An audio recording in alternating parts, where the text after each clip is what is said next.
Hello అందరికీ, అందరూ ఎలా ఉన్నారు? నేను బాగున్నాను. మీరు బాగున్నారా? ఈరోజు ఎంతో టేస్టీ అయిన చామదుంపలు అలాగే ఎండు రొయ్యల పులుసు అండి.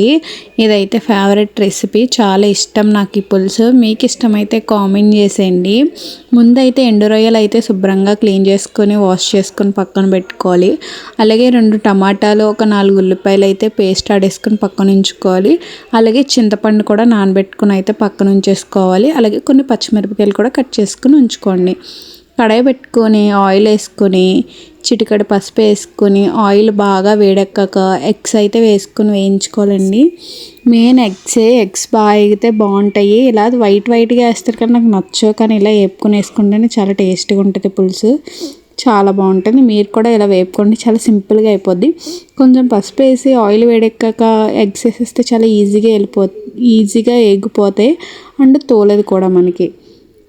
చూసారా ఎంత బాగా వేగినాయో ఎగ్స్ అయితే వేగిపోయినాయండి. అదే ఆయిల్లో అయితే మనం ముందుగా శుభ్రంగా చేసుకున్న ఎండు రొయ్యలు కూడా వేసుకుని అయితే బాగా వేయించేసుకోవాలి ఎర్రగా వచ్చే వరకు.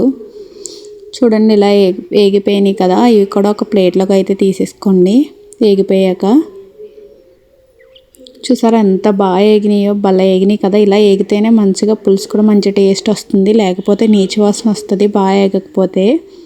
అదే ఆయిల్లో పచ్చిమిరపకాయలు కూడా వేసుకుని వేయించుకోవాలి. అలాగే మనం ఉల్లిపాయ టమాటా పేస్ట్ కూడా ఆడుకున్నాం కదా, అది కూడా వేసుకోవాలి. అది కూడా వేసుకుని అటు ఇటు కలిపేసుకుని అయితే వేయించుకోవాలండి. ఒక 10 నిమిషాలన్నా అది దగ్గరికి వచ్చే వరకు వేయించుకోవాలి.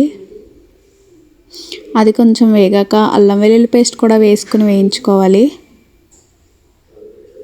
అల్లం వెల్లుల్లి పేస్ట్ కూడా వేసుకుని వేయించుకున్నాక తగినంత ఉప్పు కూడా వేసుకుని వేయించేసుకోవాలి. ఉప్పు వేస్తే మనకి త్వరగా అయితే మసాలా అయితే వేగిపోద్దండి. ఇదైతే ఫాలో చేయండి, మంచి చిట్కా. చాలామంది ఉప్పు లాస్ట్లో వేస్తారు, కానీ మసాలా వేగేటప్పుడే వేస్తే త్వరగా అయితే మసాలా వేగిపోతుంది. అలాగే కారం కూడా వేసుకోండి, మీకు ఎంత సరిపడితే అంత. కారం కొంచెం ఎక్కువ వేసుకోండి, పులుసులు కదా. మరి తక్కువ వేస్తే పులుసు అనేది బాగోదు, టేస్ట్ కూడా. మసాలా అయితే వేగిపోయింది. చామదుంపలు అయితే వేసేసుకుంటున్నాను నేను. మీరు కూడా చామదుంపలు వేసేసుకోండి. చామదుంపలు కూడా వేసుకున్నాక అటు ఇటు కలిపేసుకుని ఆ మసాలాలోనే ఒక 5 నిమిషాలన్నా మగ్గిచ్చేసుకొని అలాగే ఎండు రొయ్యలు కూడా వేయించుకున్న ఎండు రొయ్యలు కూడా వేసుకొని ఎగ్స్ కూడా వేసేయండి. ఎగ్స్ కూడా వేసేసి అటు ఇటు కలిపి ఒక 5 నిమిషాలు అయితే అలా మగ్గనిచ్చాక చింతపండు రసం కూడా బాగా చేసుకుని అందులో కొంచెంగా వాటర్ వేసుకుంటూ మీకు ఎంత సరిపడితే, చిక్కగా కావాలంటే చిక్కగా, పలుచగా కావాలంటే పలుచగా అయితే వాటర్ వేసుకోండి.